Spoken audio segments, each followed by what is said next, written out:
അസ്സലാമു അലൈക്കും. അൽഹംദുലില്ലാഹ്. ഈ റമളാൻ മാസത്തിൽ ധാരാളമായി ദിക്റുകൾ ചൊല്ലണം, ഖുർആനുകൾ ഓതണം. നമ്മുടെ ജീവിതം തന്നെ രക്ഷപ്പെടും. ഇന്ന് ഈ ദുനിയാവ് മാത്രമല്ല രക്ഷപ്പെടുക, നാളെ ആഖിറവും രക്ഷപ്പെടും. അതുപോലെ തന്നെ സ്വലാത്തുകൾ ധാരാളമായി ചൊല്ലുക. അതുപോലെ തന്നെ ദുആ കഴിയുന്ന അത്രയും നിങ്ങൾ ദുആ ചെയ്യുക. ഈ റമളാൻ മാസം ദുആക്ക് ഉത്തരമുണ്ടെന്ന് പറഞ്ഞ മാസമാണ്. അതുകൊണ്ട് എല്ലാവരും എപ്പോഴും ദുആ ചെയ്യുക. ആ ദുആക്ക് പ്രതിഫലമുണ്ട്, വിഷമങ്ങൾ മാറുന്നതാണ്. അല്ലാഹു എല്ലാ വിഷമങ്ങളും പ്രയാസങ്ങളും അകറ്റിത്തരട്ടെ. ആമീൻ. ഇന്നത്തെ ക്ലാസ്സിൽ ഞാൻ പറയുന്നത് അതിമഹത്തമായ ദിക്റാണ്. ഈ ദിക്ർ ചൊല്ലിയാൽ നടക്കുകയില്ല എന്നു കരുതിയ കാര്യം വരെയും നടക്കുന്നതാണ്.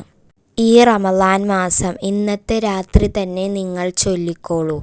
നോമ്പ് തുറന്ന ഉടനെയായിട്ടോ അല്ലെങ്കിൽ ഏത് സമയത്തായാലും ഇത് ചൊല്ലുക. ഏതെങ്കിലും ഒരു സ്ഥലത്ത് പോയി ഇരുന്ന് കൊണ്ട് 100 തവണ ഈ ദിക്ർ ചൊല്ലുക. ഇത് ചൊല്ലിയതിനു ശേഷം നമ്മളുടെ ആഗ്രഹങ്ങളും വിഷമങ്ങളും പ്രയാസങ്ങളും എല്ലാം അല്ലാഹുവിനോട് ദുആ ചെയ്യുക. ഇൻഷാ അല്ലാഹ് ഉറപ്പായും അല്ലാഹു അതിന് പ്രതിഫലം നൽകുന്നതാണ്.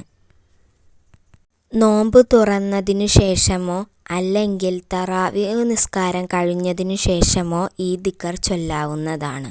ഇൻഷാ അല്ലാഹ് ഉറപ്പായും അല്ലാഹു പ്രതിഫലം തരും. നമ്മുടെ മനസ്സിൽ സമാധാനം അല്ലാഹു നൽകും. കടം വീടാനുള്ള വഴി അല്ലാഹു തുറന്നു തരും. ഏതാണ് ആ ദിക്ർ എന്ന് നോക്കാം. അസ്തഗ്ഫിറുല്ലാഹുൽ അലീം ലാ ഇലാഹ ഇല്ലാ ഹുവൽ ഹയ്യുൽ ഖയ്യൂം വഅതൂബു ഇലൈഹി. ഈ ദിക്ർ 100 തവണ ചൊല്ലുക. അതിനുശേഷം ദുആ ചെയ്യുക. ഇൻഷാ അല്ലാഹ് ഈ റമളാൻ മാസത്തിൽ ഉറപ്പായും പ്രതിഫലം നൽകുന്നതാണ്. അസ്സലാമു അലൈക്കും.